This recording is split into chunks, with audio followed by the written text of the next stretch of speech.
Dear student, class 12th, subject chemistry, chapter electrochemistry. Today we are going to study the process of corrosion and mechanism of corrosion which are performed in different precious metal. Dear student, आपने observe किया होगा कि जैसे metals iron, copper, bronze, ये metals जब atmosphere पर expose होती हैं तब एक फिनोमेना परफॉर्म करती हैं जिसे कोरिजन कहा जाता है। मीन्स ऐसी मेटल्स जो स्लोली रिएक्ट करती हैं मॉइस्चर से या ऑक्सीजन से या अदर एयर में पाए जाने वाले कंटेंट से। मीन्स मेटल जिस एटमॉस्फेयर पर एक्सपोज होती हैं उन एटमॉस्फेरिक कंटेंट से स्लोली रिएक्ट करती हैं और undesirable product like oxide of metals, sulphide of metals या अदर प्रोडक्ट ऑफ मेटल में चेंज हो जाती हैं। यह स्लोली परफॉर्म होने वाली प्रोसेस कोरिजन्स के नाम पर जानी जाती है। डियर स्टूडेंट, हमने देखा है कि जब हम न्यू मेटल्स के आर्टिकल्स परचेज करके घर लाते हैं, उनको यूज़ करना शुरू करते हैं, कुछ टाइम के बाद after the some duration of time उनकी जो लस्टर होती है या वो डुल हो जाती है, उनकी जो साइन होती है वो धीरे धीरे रिड्यूस या एडवर्स होना स्टार्ट हो जाती है, क्योंकि जब ये मेटल्स एटमॉस्फेयर के कांटेक्ट में आती हैं तब एटमॉस्फेयर पर प्रेजेंट ऑक्सीजन, नाइट्रोजन, मॉइस्चर और डिफरेंट रेयर गैसेस जो कि एटमॉस्फेयर पर प्रेजेंट हैं वह इन मेटल्स के एक्सपोज पार्ट या सरफेस से स्लोली रिएक्शंस करती हैं और मेटल के oxide, sulphide, chloride, bromide, sulphate इनमें चेंज हो जाती हैं। So we can say that corrosion is the process in which metal gradually change into undesirable compound, usually oxide, on exposure to atmospheric condition like moisture, air, etc. So, corrosion is also called as a beeping of metals. Dear student, अपन कह सकते हैं कि corrosion slow form में gradually ऐसी process है, perform होने वाली ऐसी प्रोसेस है जिसमें एक मेटल अनडिजायरेबल चेंज परफॉर्म करती है और वह अनडिजायरेबल कंपाउंड यूजुअली वह ऑक्साइड या हाइड्रोक्साइड में चेंज हो जाती है जब उस पर्टिकुलर मेटल्स को एटमॉस्फेरिक कंडीशन मीन्स मॉइस्चर या एयर में एक्सपोज किया जाता है। मेटल स्लोली डिग्रेड होती है, मेटल स्लोली रिड्यूस होती है, जिसके कारण वो रियून या रीन होती हुई चली जाती है। इसलिए कोरिजन्स को हम बीपिंग ऑफ मेटल्स की प्रोसेस भी कहते हैं। डियर स्टूडेंट, कोरिजन बेसिकली एक इलेक्ट्रोकेमिकल प्रोसेस या फिनोमेना माना जाता है। क्यों? It cause enormous damage to material made of iron and loss is suffered by industry. Mechanism of corrosion can be well understood by taking the example of rusting of iron. This rust has been found to be a hydrated ferric oxide having the general composition is Fe2O3 into H2O. Dear student, हम लोग बात कर रहे हैं corrosion या rusting की, तब हम ये समझते हैं कि जो डिफरेंट मेटल्स होती हैं जब उन मेटल्स को एटमॉस्फेरिक कंडीशन पे एक्सपोज किया जाता है तो मेटल की वह सरफेस जो एटमॉस्फेरिक कांटेक्ट के टच या रिलेशन में रहती है वह मेटल की सरफेस एटमॉस्फेरिक कंटेंट जैसे वाटर, ऑक्सीजन या अदर कंटेंट से रिएक्शंस को परफॉर्म करती है। मीन्स मेटल की सरफेस एटमॉस्फेरिक कंटेंट से स्लोली ग्रेजुअल चेंज परफॉर्म करती है जिससे वह मेटल ऑक्साइड में, हाइड्रोक्साइड में, सल्फाइड में, नाइट्राइट में, सल्फेट में, नाइट्रेट में, क्लोराइड में, ब्रोमाइड में चेंज हो जाती है और एक ऐसा कंपाउंड बनता है जो अनडिजायरेबल होता है। इस मेटल के एटमॉस्फेरिक कंटेंट से रिएक्शन करने के बाद जो ये अनडिजायरेबल कंपाउंड बनता है, इससे मेटल अपनी स्ट्रेंथ को लूज़ करती है या अपनी स्ट्रेंथ का लॉस कर देती है। मीन्स मेटल की लस्टर, मेलेबिलिटी, सोनोरोसिटी या डक्टिलिटी जैसे कैरेक्टर क्या हो जाते हैं, डिग्रेड हो जाते हैं या रियून हो जाते हैं। यह स्लो और ग्रेजुअल प्रोसेस जिसमें मेटल अनडिजायरेबल कंपाउंड बनाती है और अपनी स्ट्रेंथ को डिग्रेड करती है, यह प्रोसेस कोरिजन्स कहलाती है। कोरिजन्स में कोरिजन्स डिफरेंट मेटल्स में देखने को मिलता है, लेकिन हम कोरिजन्स की प्रोसेस आयरन पे स्टडी करेंगे, क्योंकि iron is a backbone of our infrastructure and industry. तो जब आयरन रस्टिंग या कोरिजन्स को प्रोसेस को परफॉर्म करता है, तब हमारे इंडस्ट्रियल एरिया में या हमारे कंस्ट्रक्शन एरिया में या इंफ्रास्ट्रक्चर एरिया में बहुत ही सफरनेस या बहुत ही लॉस देखने को मिलता है। Dear student, iron atmospheric content basically water और ऑक्सीजन से रिएक्शन करता है और डिफरेंट टाइप के ऑक्साइड और हाइड्रो ऑक्साइड बनाता है। इन हाइड्रो ऑक्साइड या ऑक्साइड जैसे कंटेंट बनने से आयरन अपनी स्ट्रेंथ, मेलेबिलिटी या डिफरेंट मेटेलिक कैरेक्टर्स को क्या कर देता है, रिड्यूस कर देता है या उसके डिफरेंट कैरेक्टर रिड्यूस हो जाते हैं। सो डियर स्टूडेंट, अपन कह सकते हैं कि मेटल में स्ट्रेंथ की जो लॉस होता है, मेटल जो लगातार ग्रेजुअली रिड्यूस होती हैं, एडवर्स इफ़ेक्ट उन पर आते हैं, क्योंकि वह मेटल्स की जो एक्सपोज सरफेस होती है वह एटमॉस्फेरिक कंटेंट से क्या करती है, स्लोली रिएक्शंस परफॉर्म करती है और अनडिजायरेबल कंपाउंड बनाती है। इन अनडिजायरेबल कंपाउंड प्रोड्यूस होने के कारण मेटल अपनी स्ट्रेंथ या पर्टिकुलर प्रॉपर्टीज़ का लॉस कर देती है या वो पर्टिकुलर प्रॉपर्टीज़ रियून या रिड्यूस होती हुई चली जाती हैं। यह प्रोसेस कोरिजन्स कहलाती है। Dear student, let us we are going to study the mechanism of corrosion. Corrosions की मैकेनिज्म पढ़ने जा रहे हैं। डियर स्टूडेंट, ऐसा माना जाता है कि जो कोरिजन या रस्टिंग की प्रोसेस है, यह इलेक्ट्रोकेमिकल फिनामिना पर आधारित है। इलेक्ट्रोकेमिकल फिनामिना अभी हम लोगों ने इलेक्ट्रोलाइटिक सेल या इलेक्ट्रोलाइटिक फिनामिना से रिलेटेड ही इलेक्ट्रोकेमिस्ट्री की स्टडी करी है। मीन्स चलिए, इलेक्ट्रोकेमिकल जो थ्योरी है, इसके बेस पर हम रस्टिंग की मैकेनिज्म को जस्टिफाई करते हैं और डिस्कस करते हैं। सो डियर स्टूडेंट, हमने क्या कहा कि आयरन ब्रॉडली यूज्ड होने वाली मेटल्स है जिनका डेली लाइफ से लेकर हमारे ब्रॉड स्पेक्ट्रम तक इसका यूज़ किया जाता है। आयरन लगातार ऑक्सीजन, वाटर, मॉइस्चर या अदर गैसेस जो एटमॉस्फेयर पर प्रेजेंट है उनसे स्लोली रिएक्शन करता है और अपने स्ट्रेंथ को खो देता है। तो अपन स्टडी करने जा रहे हैं आयरन का एग्जाम्पल लेकर कि आयरन में कोरिजन और रस्टिंग कैसे परफॉर्म होती है, और इलेक्ट्रोकेमिकल थ्योरी ऑफ रस्टिंग के बेस पर हम रस्टिंग की मैकेनिज्म भी इसके थ्रू डिस्कस करेंगे। सो डियर स्टूडेंट, रस्टिंग और corrosion acquire in the presence of water and air. The place of iron object where rusting take place act as a anode. This is the place at which oxidation occur and the iron oxide is formed. Electrons released at anodic spot move to the metals and go to another spot on the metal, reduce oxygen in the presence of hydrogen ion, which is believed to be available H2CO3 formed due to dissolution of carbon dioxide from air into water.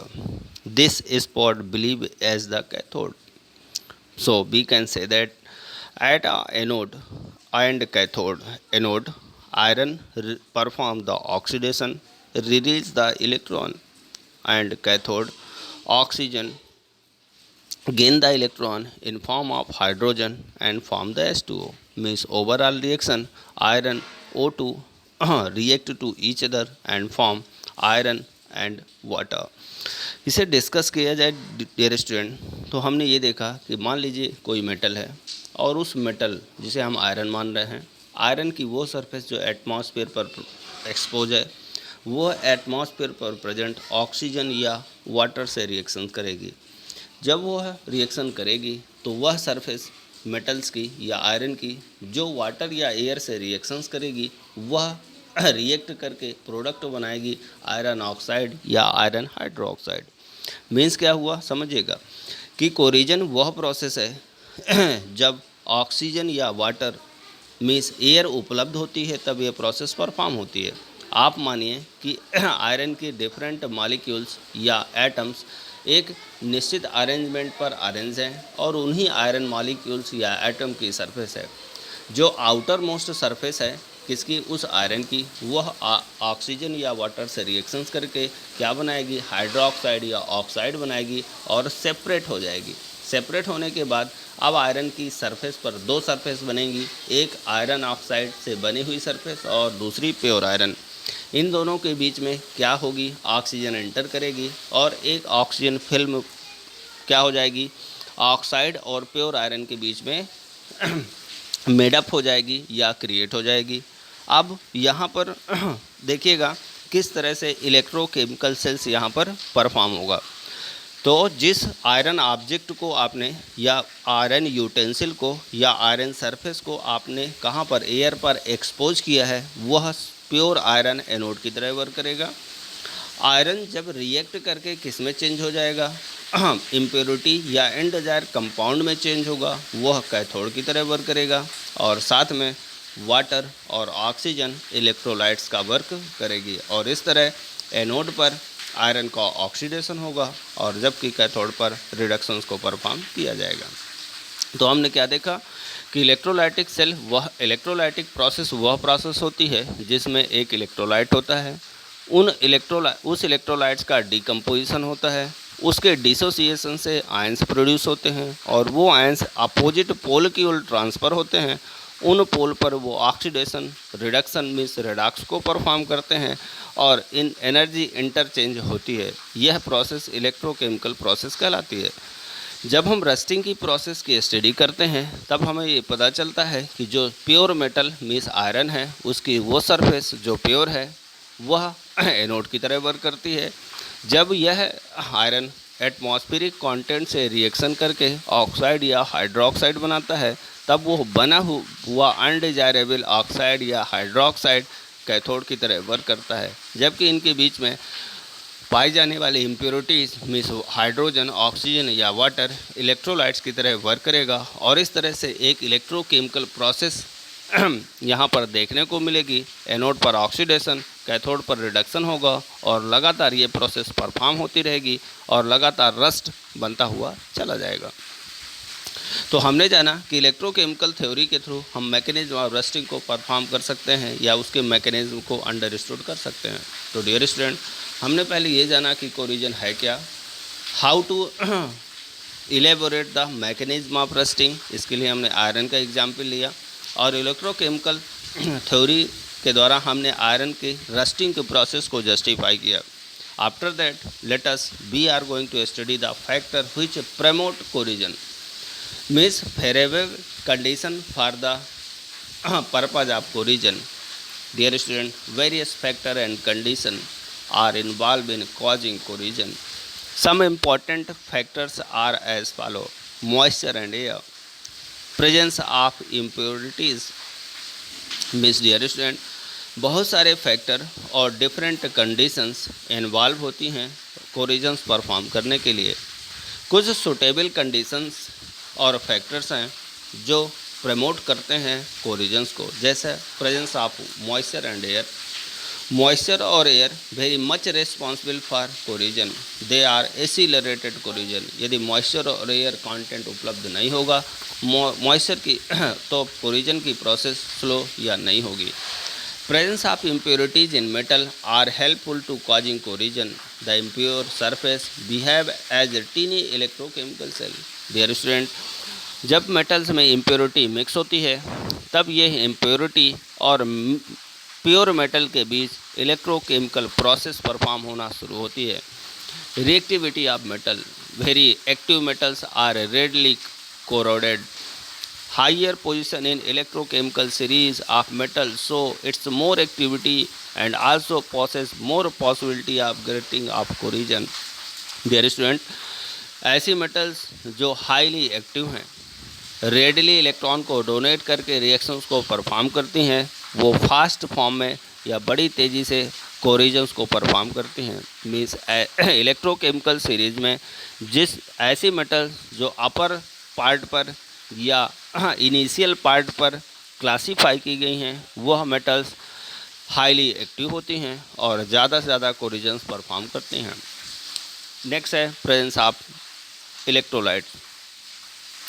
Presence of electrolyte increase the corrosion means sea water corrosion occur in large extent. Dear student, यदि हमारे पास electrolyte उपलब्ध है, electrolyte means the material of or substance which perform the dissociation or decomposition when we pass the electricity। जब किसी fused material या में electricity flow कराई जाती है तब वो अपने आयंस में डिसोसिएट हो जाता है, या इसे अपोजिट फॉर्म में कह दें, जब कोई कंपाउंड अपने आयंस में डिसोसिएट होता है तब वो आयंस के फॉर्म में इलेक्ट्रिसिटी को कैरी करता है और यह प्रोसेस इलेक्ट्रोलाइसिस कहलाती है। अगला है presence of bends cuts of metal surface. Dear student, metal की सरफेस दो तरह की देखने को मिलेगी, एक रेगुलर कंटिन्यूअस, दूसरी irregular discontinuous. Regular continuous means smooth surface और irregular discontinuous means rough surface. यदि सरफेस रफ है तब क्या पॉसिबिलिटी ज़्यादा ये है कि कोरिजन ज़्यादा होगा। लास्ट है presence of O2, SO2 and pH medium means O2 और SO2 और CO2 यदि एटमॉस्फेयर पर प्रेजेंट है तो पॉसिबिलिटी ये है कि कोरिजन ज़्यादा होगा।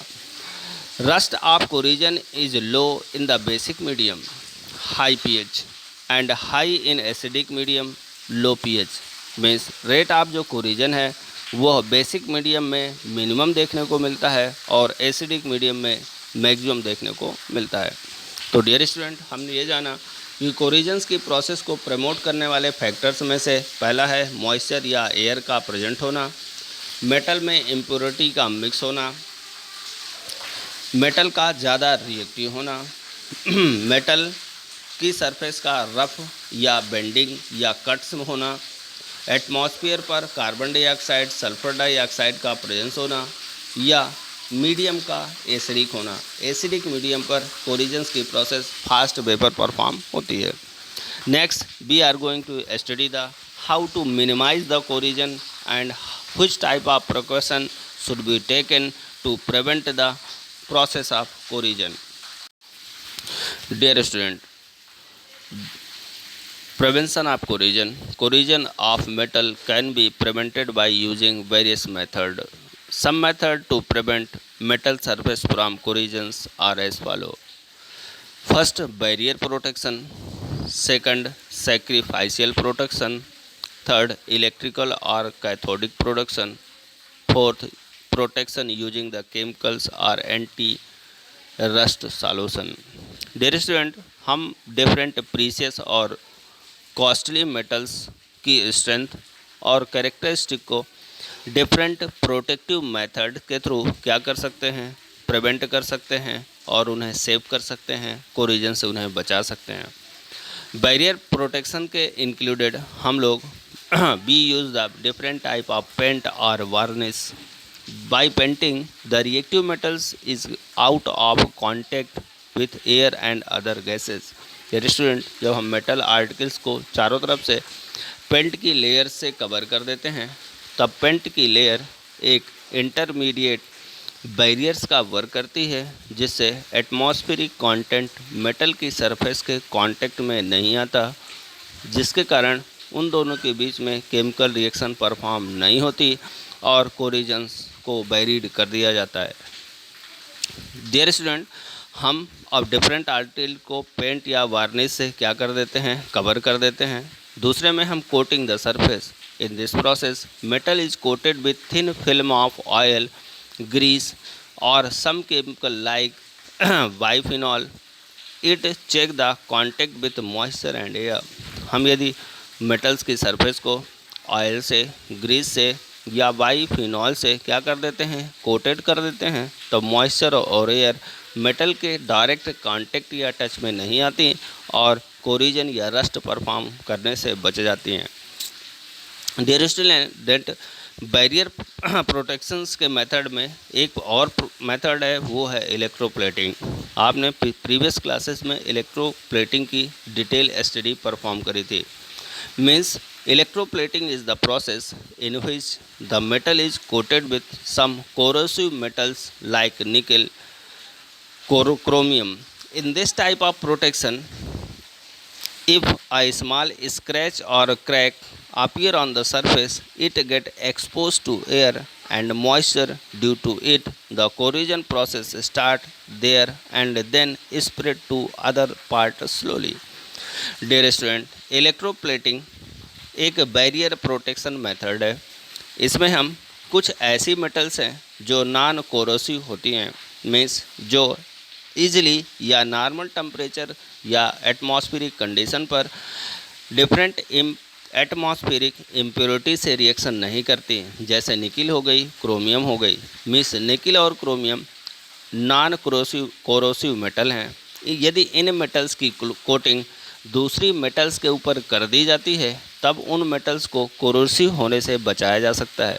लेकिन इनमें एक प्रॉब्लम है, यदि निकल और क्रोमियम की कोटिंग किसी दूसरे मेटल पर की जाती है तब उन पर कोरिजन नहीं होता। लेकिन यदि इसकी सरफेस पर कोई स्क्रैच या कट लग जाता है और यदि इसकी कोई भी सरफेस ऑक्सीजन या वाटर या मॉइस्चर के कांटेक्ट में आ जाती है तो यह स्प्रेड होकर पूरी सरफेस को रस्टिंग परफॉर्म कर देती है। मीन्स पूरी सरफेस धीरे धीरे कोरिजन्स को परफॉर्म करती है। सो डियर स्टूडेंट, हम कोरिजन्स को रोक सकते हैं यदि हम मेटेलिक सरफेस के ऊपर पेंट या वार्निश की कोटिंग कर दें, ग्रीस या ऑयल या बाइफिनॉल की कोटिंग कर दें। हम ऐसी मेटल्स की कोटिंग मेटल आर्टिकल पर कर दें जो नॉन कोरोसिव हों। सेकंड है डियर स्टूडेंट सैक्रिफाइशियल प्रोटेक्शन और गैल्वेनाइजेशन। गैल्वेनाइजेशन और सैक्रिफाइशियल प्रोटेक्शन इंपॉर्टेंट मेथड है। गैल्वेनाइजेशन को सैक्रिफाइशियल प्रोटेक्शन क्यों कहा जाता है, इसे भी हम यहाँ समझेंगे। डियर स्टूडेंट, सैक्रिफाइशियल प्रोटेक्शन या गैल्वेनाइजेशन एक ऐसा मेथड है जिसमें corrosion is to dip the iron article to molten zinc so as to give a coating of zinc on it. This is called galvanization. In this case, more active metal zinc serve as an anode get oxidized. Thus, iron remains protected, and this happens when a crack or scratch appear. Zinc coating remains prevent from the corrosion due to the formation of insoluble protective covering of zinc oxide on it. A coating of tin can also be made with prevented corrosion, but a scratch or crack will start corrosion of iron because but in tin can give protection to copper. Dear student, इसे ऐसा समझते हैं, हम एक metal के ऊपर दूसरी metal की कोटिंग करते हैं। जो दूसरी मेटल की कोटिंग की जाती है वह सेल्फ अपने आप को कोरिजन्स परफॉर्म कर लेती है और उसके कोरिजन से जो मटेरियल बनता है वह उस प्योर मेटल के ऊपर एक कोट बनाता है जिससे अंदर वाली मेटल कोरिजन्स को नहीं कर पाती है। कैसा समझा जाए? ऐसे समझें कि मान लेते हैं हमने आयरन मेटल या आयरन आर्टिकल के ऊपर जिंक की कोटिंग कर दी। जब जिंक मेटल जो कि आयरन के चारों तरफ कोटेड है एटमॉस्फेयर के कांटेक्ट में आएगी तो एटमॉस्फेयर के कांटेक्ट में आते ही वह जिंकाइट या जिंक ऑक्साइड में चेंज हो जाएगी। जो जिंक ऑक्साइड बनेगा वह जिंक ऑक्साइड आयरन के ऊपर एक लेयर बनाएगा और यह इंसॉल्युबल होगा। इस तरह से क्या कि जो आउटर मेटल या सरफेस पर मेटल जिस मेटल को कोट किया गया है तो वो खुद सैक्रिफाइस हो जाएगी, मीन्स समर्पित हो जाएगी और ख़ुद को कोरिजन्स परफॉर्म कर लेगी, लेकिन अंदर वाली मेटल को कोरिजन्स परफॉर्म नहीं करने देगी। इस तरह से हम आयरन मेटल को जिंक की कोटिंग के द्वारा क्या कर सकते हैं, बचा सकते हैं। मीन्स जब आयरन के ऊपर जिंक की कोटेड की जाएगी तब वह आयरन खुद ही ऑक्सीडाइज होगा और गैल्वेनाइजेशन को परफॉर्म करेगा। लेकिन यदि आयरन की सरफेस पर जब जिंक का कोट होगा, यदि उस पर कोई क्रैक या स्क्रैच आ जाता है तो जिंक की जो की कोटिंग होगी वो कोरिजन्स को क्या करेगी, प्रिवेंट करेगी, क्योंकि वो खुद जिंक ऑक्साइड में चेंज हो जाएगी और इनसॉल्युबल प्रोटेक्शन को परफॉर्म करेगी। तो हमने ये जाना कि सैक्रिफिशियल प्रोटेक्शन में हम क्या करते हैं, एक मेटल के ऊपर उस मेटल से ज़्यादा रिएक्टिव या मोस्ट एक्टिव मेटल को उसके ऊपर कोटिंग कर देते हैं। क्या समझा हमने?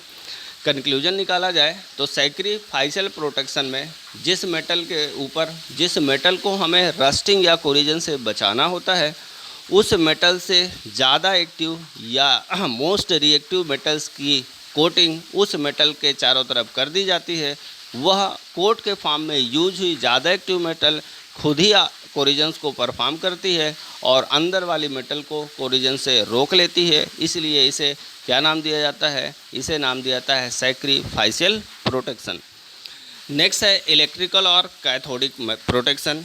There is another way of prevention of corrosion, this is referred to cathodic protection.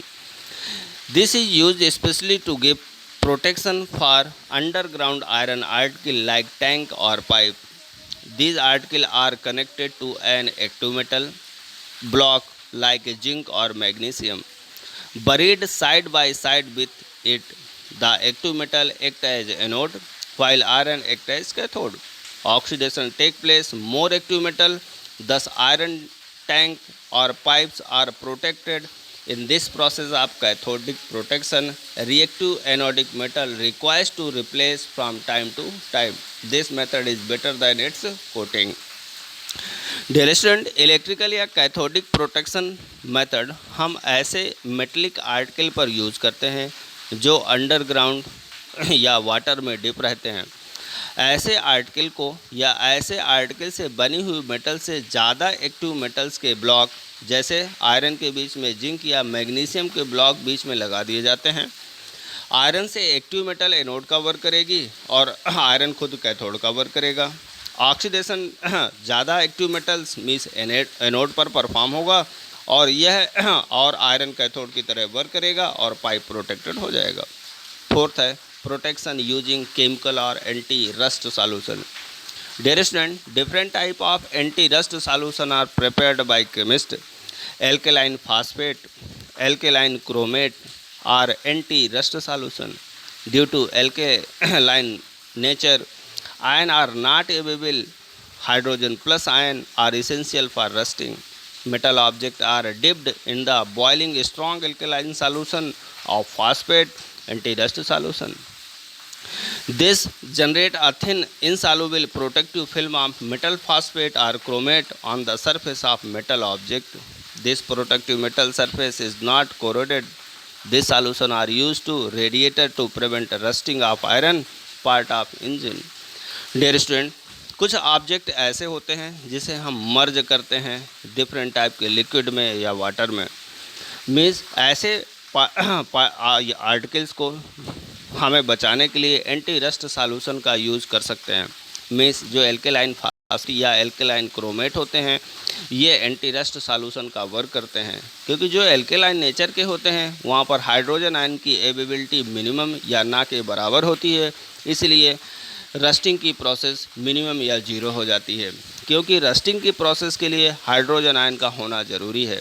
Means हम डिफरेंट मेटल आर्टिकल को स्ट्रॉन्ग एल्केलाइन सॉल्यूशन जो कि फास्फेट या क्रोमेट का होता है उसमें डिप करा देते हैं, जिससे फास्फेट या क्रोमेट की एक पतली फिल्म, प्रोटेक्टिव फिल्म या लेयर उन मटेरियल के चारों तरफ रेडी हो जाती है और वह एंटी रस्ट सॉल्यूशन से कोटेड हो जाते हैं और हम पर्टिकुलर मेटल्स को कोरिजन से बचा सकते हैं।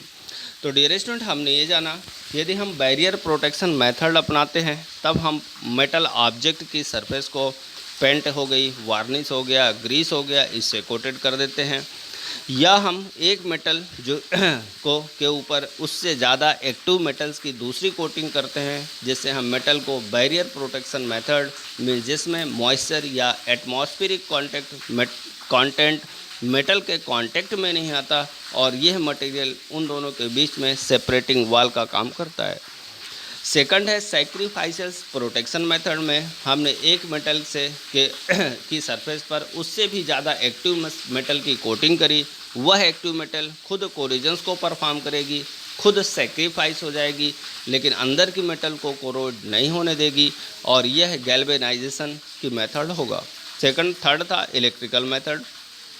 इस में हम क्या करते हैं कि हम इसे कैथोडिक प्रोडक्शन के नाम पर जानते हैं। इसमें हम मेटल्स के ब्लॉक के बीच में उससे भी एक्टिव मेटल्स के ब्लॉक अल्टरनेट क्रम में लगाते जाते हैं और प्रोटेक्ट कर लेते हैं। चौथे में हम एंटी रस्ट सॉल्यूशन का यूज़ करते हैं। एंटी रस्ट सॉल्यूशन जो कि फास्फेट या क्रोमेट का एल्केलाइन सॉल्यूशन होता है।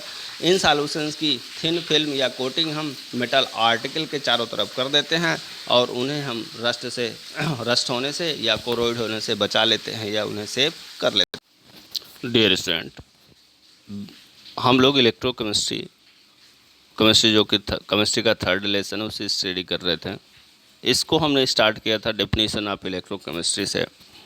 इलेक्ट्रोकेमिस्ट्री फिजिकल केमिस्ट्री की एक ऐसी ब्रांच जिसमें हम इलेक्ट्रिसिटी और केमिकल रिएक्शंस के बीच रिलेशनशिप इस्टेब्लिश करते हैं। मीन्स हम इलेक्ट्रिसिटी का use non spontaneous chemical transformation में जब करते हैं या non spontaneous chemical transformation electrical energy की प्रेजेंस में केमिकल रिएक्शंस के द्वारा परफॉर्म होता है, तब फिजिकल केमिस्ट्री की ऐसी ब्रांच इलेक्ट्रोकेमिस्ट्री कहलाती है। डियर स्टूडेंट, इसमें हमने कुछ टर्मिनोलॉजी की स्टडी करी। पहला, इलेक्ट्रोलाइसिस क्या होता है, इलेक्ट्रोलाइट क्या होता है, इलेक्ट्रोड क्या होते हैं, इंस्टेंट इलेक्ट्रोड पोटेंशियल क्या होता है। तो इलेक्ट्रोलाइसिस एक ऐसी प्रोसेस जो कि डीकम्पोजिशन या डिसोसिएशन की होगी, जिसमें एक फ्यूज्ड या कंबाइंड स्टेट में पाए जाने वाला मॉलिक्यूल्स अपने आयंस में डिसोसिएट होगा, और जब यह पर्टिकुलर सॉल्यूशन या माल्टेन स्टेट वाला सब्सटेंस डीकम्पोजिशन को प्रोसेस को परफॉर्म करके क्या प्रोड्यूस करेगा, आयंस प्रोड्यूस करेगा इन प्रेजेंस ऑफ इलेक्ट्रिसिटी, तब यह प्रोसेस इलेक्ट्रोलाइसिस कहलाएगी।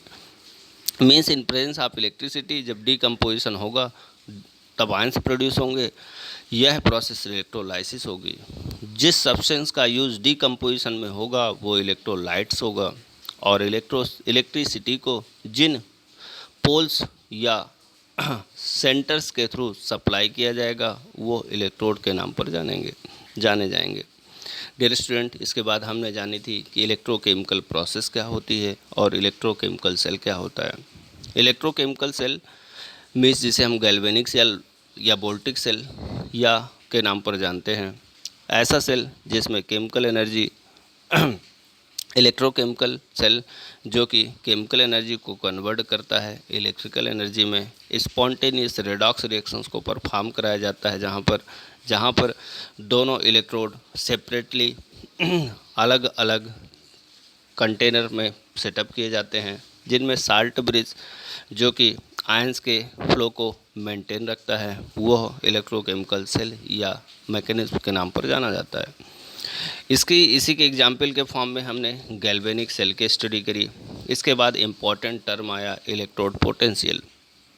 डियर स्टूडेंट, जब हम किसी इलेक्ट्रोड या मेटल रॉड को किसी इलेक्ट्रोलाइटिक सॉल्यूशन में डिप कराते हैं, तब क्या होगा, जब वो पर्टिकुलर मेटल की सरफेस उस सॉल्यूशंस के कांटेक्ट में आएगी, तब दो या थी में से एक प्रोसेस हो सकती है। या तो वो मेटल रॉड इलेक्ट्रॉन को रिलीज़ कर दे, या तो वो मेटल रॉड इलेक्ट्रॉन को गेन कर ले। मीन्स दो में से एक होगी, मीन्स या तो ऑक्सीडेशन होगा या रिडक्शन। मीन्स जब किसी मेटल को उसके इलेक्ट्रोलाइटिक सॉल्यूशन में डिप कराया जाता है, तब उन दोनों के बीच में इलेक्ट्रॉन का ट्रांसफ़र जो होता है वो इलेक्ट्रोड पोटेंशियल पर डिपेंड करता है। मीन्स उन दोनों के बीच में जो पोटेंशियल डेवलप होता है वही इलेक्ट्रोड पोटेंशियल कहलाता है। इलेक्ट्रोड पोटेंशियल मीन्स जब हम किसी मेटल रॉड को उसी के आयन के सॉल्यूशन में डिप कराते हैं, तब उस इलेक्ट्रोड के सॉल्यूशन के बीच में जो पोटेंशियल डेवलप होता है, जिससे वो इलेक्ट्रॉन को गेन करता है या लूज करता है, यह पोटेंशियल इलेक्ट्रोड पोटेंशियल है। इलेक्ट्रोड का पोटेंशियल पर्टिकुलर मेटल और उस मेटल के बनने वाले आयंस पे डिपेंड करता है। पर्टिकुलर जो जिस सॉल्यूशन पर उस मेटल को डिप कराया गया है वहाँ पर आयन का कंसंट्रेशन कैसा है इस पर भी डिपेंड करता है। डिपेंड करता है टेम्परेचर पर, और डिपेंड करता है कि कौन कौन सी गैसेस उस समय पर जब रिएक्शन परफॉर्म हो रही है तो उपलब्ध हैं। डियर स्टूडेंट, किसी भी मेटल का इलेक्ट्रोड पोटेंशियल मेजर करने के लिए हमने स्टैंडर्ड इलेक्ट्रोड पोटेंशियल या SHE या हाइड्रोजन इलेक्ट्रोड पोटेंशियल का सेटअप किया।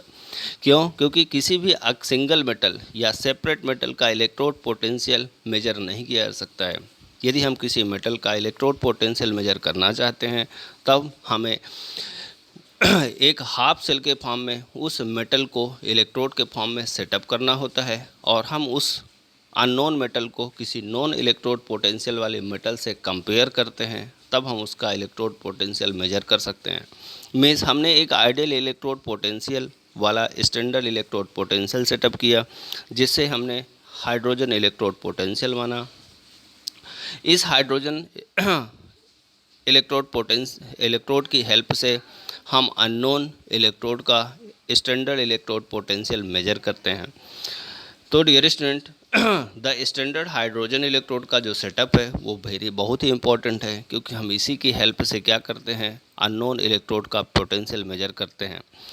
ये जो हम SHE का हमने सेटअप किया था उसमें हमने एक रेक्टेंगुलर प्लेट ली थी प्लेटिनम की, उसके चारों तरफ प्लेटिनम ब्लैक की कोटिंग करी थी। फिर इस प्लेटिनम वायर को हमने उसके चारों तरफ रोल करके उसे एक ट्यूब के अंदर मरकरी में डिप करा दिया था। इसके बाद एक इन्वर्टेड ट्यूब उस पर लगाई थी, उसमें इनलेट लगाया था जिससे प्योर हाइड्रोजन उस पर एंटर कराया जा सके, और नीचे कुछ होल बनाए गए थे ताकि एक्सेस हाइड्रोजन जो नहीं यूज हो रही हो वो उन होल से निकल सके। हमने जो वहाँ की कंडीशन मेंटेन करी थी, जो कंसंट्रेशन था वो 1 मोल कंसंट्रेशन था, प्रेशर 1 एटमॉस्फेयर था, और जो टेम्परेचर था वो 298 केल्विन। ये जो हमारा इलेक्ट्रोड सेटअप हुआ इसे हमने नाम दिया स्टैंडर्ड हाइड्रोजन इलेक्ट्रोड, और ये एक हाफ सेल की तरह वर्क करेगा। इस हाफ सेल के साथ हम उस अननोन इलेक्ट्रोड पोटेंशियल वाले मेटल्स को हाफ सेल के फॉर्म में इसके साथ कंपेयर करके कनेक्ट करेंगे, और जब हम इसके साथ इसे SHE को उस अननोन मेटल वाले के साथ हाफ सेल के फॉर्म में सेटअप करके कंपेयर करेंगे, तभी हम मेजर कर सकते हैं कि उसका इलेक्ट्रोड पोटेंशियल क्या है। डियर स्टूडेंट, जब हमने डिफरेंट मेटल और नॉन मेटल के इलेक्ट्रोड पोटेंशियल मेजर किए, ऑक्सीडेशन पोटेंशियल या रिडक्शन पोटेंशियल, और इन सभी एलिमेंट्स को हमने एक सीरीज में अरेंज कर दिया, तब हमें इलेक्ट्रोकेमिकल सीरीज मिली। सो डियर स्टूडेंट, आपके एनुअल एग्जाम्स के लिए 3 मार्क का एक क्वेश्चन हुआ, SHE, LHE and how to measure the electrode potential with help of SHE and NHE। 3 and 4 marks question.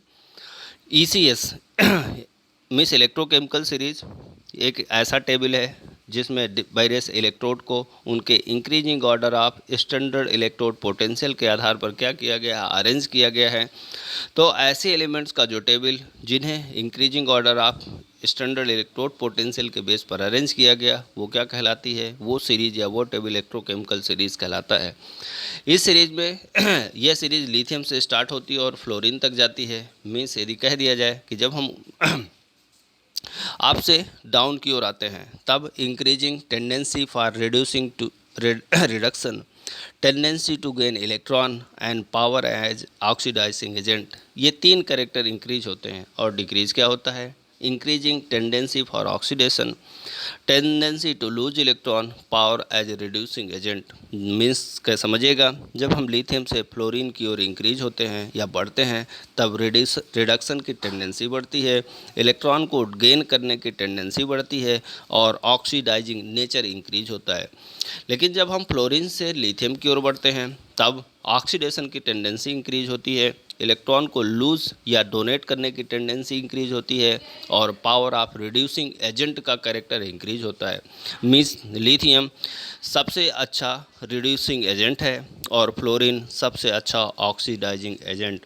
क्यों? क्योंकि लिथियम इजीली इलेक्ट्रॉन को डोनेट करता है और सामने वाले मटेरियल को रिड्यूस कर देता है और स्वयं ऑक्सीडाइज हो जाता है, जबकि जो फ्लोरीन है वो इलेक्ट्रॉन को गेन करता है, स्वयं रिड्यूस होकर सामने वाले को ऑक्सीडाइज कर देता है। सो डियर स्टूडेंट, हम इस इलेक्ट्रोकेमिकल सीरीज़ जिसे standard electrode potential increasing manner पर अरेंज किया गया है, यह एलिमेंट्स का ऐसा टेबल है जिसमें उनके स्टैंडर्ड इलेक्ट्रोड पोटेंशियल की इंक्रीजिंग मैनर पर अरेंज किया गया है। इस इलेक्ट्रोकेमिकल सीरीज़ की हेल्प से हम किसी भी सेल का हम इलेक्ट्रोमोटिव फोर्स मेजर कर सकते हैं। हम प्रेडिक्शन लगा सकते हैं कि रिएक्शन इजीली परफॉर्म होगी या नहीं होगी। हम ऑक्सीडाइजिंग और रिड्यूसिंग एजेंट को आपस में कंपेयर कर सकते हैं। हम प्रेडिक्ट कर सकते हैं कि पर्टिकुलर रिएक्शन हाइड्रोजन लिबरेट करेगी या नहीं लिबरेट करेगी। हम डिटरमाइन कर सकते हैं कि इक्विलिब्रियम कांस्टेंट कब सेटअप होगा और कब होगा। हम कंपेराइज कर सकते हैं कि मेटल की रिएक्टिविटी क्या है, कौन सी मेटल ज़्यादा एक्टिव है और कौन सी मेटल कम एक्टिव है। हम नॉन मेटल्स को भी आपस में कंपेयर कर सकते हैं। तो अपन कह सकते हैं कि इलेक्ट्रोकेमिकल सीरीज़ के थ्रू हम मेटल और नॉन मेटल की रिएक्टिविटी को कंपेयर कर सकते हैं। कौन सी रिएक्शन में हाइड्रोजन लिबरेट होगा या नहीं, कौन सी रिएक्शन फॉरवर्ड डायरेक्शन पर मूव होगी या नहीं, ये सारे इन्फॉर्मेशन या सारे प्रेडिक्शन हम इलेक्ट्रोकेमिकल सीरीज़ के थ्रू क्या कर सकते हैं, लगा सकते हैं। So dear student, 2 marks question था, 3 या 4 marks question SHE NHE and how to measure the electrode potential with help of SHE, 3 to 4 marks question, 2 marks question electrochemical series and application of electrochemical series. After that हम लोग पढ़ते हैं 1 mark question, वो है conductivity का। Conductance हमारे पास 3 types की है, जिसे हमने बेटर स्टडी करी। हमने कहा उसे electrochemical conductivity, specific conductivity, molar conductivity. इन तीनों कंडक्टिविटी को अफेक्ट करने वाले फैक्टर 1 मार्क क्वेश्चन यहाँ से पुट अप होता है। देन इसके बाद नाम आता है laws of Faraday law of electrolysis. Faraday law of electrolysis जो इलेक्ट्रोलाइसिस या इलेक्ट्रोलाइट्स के आयोनाइजेशंस पर डिपेंड करता है। इसी के बाद 4 मार्क्स का क्वेश्चन यहाँ से मोस्ट इंपॉर्टेंट क्वेश्चन है, जो कि कोलराउस लॉ है। कोलराउस लॉ के अकॉर्ड क्या है, जब हम किसी इलेक्ट्रोलाइट्स को इनफाइनाइट डाइल्यूट कर देते हैं, मीन्स जब हम किसी मटेरियल को इनफाइनाइट डाइल्यूट कर देते हैं, तब इसका मीन्स ये हुआ कि मॉलिक्यूल्स के बीच में जो इंटरेक्शन या फोर्स ऑफ अट्रैक्शन है वो मिनिमम हो जाता है और आयंस फ्री हो जाता है।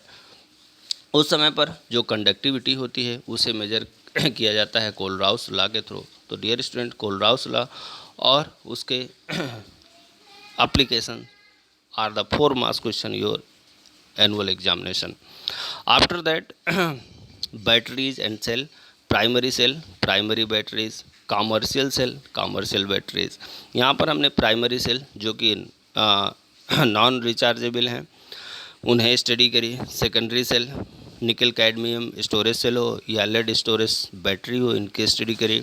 और मॉडर्न पीरियड्स पर फ्यूल सेल जो काफ़ी इम्पोर्टेंट है, इनकी स्टडी करी। हमने फ्यूल सेल्स के फॉर्म में हाइड्रोजन और ऑक्सीजन सेल्स की स्टडी करी। प्राइमरी सेल में लेक्लांसी सेल और ड्राई सेल्स की हमने स्टडी करी। मर्करी सेल्स जो कि प्राइमरी सेल है, इसकी भी हमने स्टडी करी।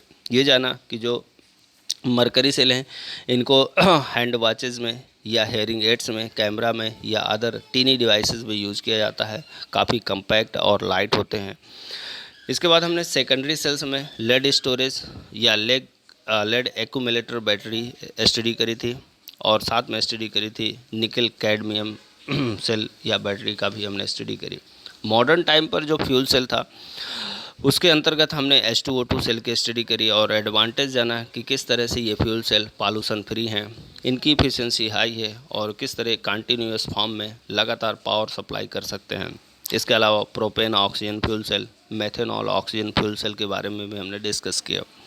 After that 3 to 4 marks question is the corrosion. What is the corrosion? तो आपने कहा सर जब मेटल आर्टिकल्स को एटमॉस्फेयर पर एक्सपोज कर दिया जाता है तो ये एक्सपोज मटेरियल एटमॉस्फेरिक कंटेंट से रिएक्शंस करता है और अनडिज़ायरेबल या अनवांटेड कंपाउंड बनाता है, जिससे उस मेटल की स्ट्रेंथ या कैरेक्टरिस्टिक या प्रॉपर्टी डिक्रीज या डिग्रेड या रिड्यूस होती हुई चली जाती हैं।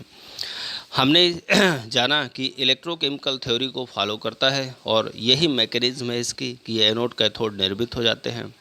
हम डिफरेंट फैक्टर्स जाने जो कोरिजन्स को क्या करते हैं, प्रमोट करते हैं और डिफरेंट वे जाने, चाहे वो बैरियल प्रोटेक्शन मेथड हो, सेक्रीफाइशियल प्रोटेक्शन हो इलेक्ट्रिकल या कैथोडिक प्रोडक्शन हो या एंटी रस्ट सॉल्यूशन का यूज किया गया हो, इन वेरियस मेथड्स के थ्रू हमने प्रिवेंट किया कोरिजन या रस्टिंग की प्रोसेस से।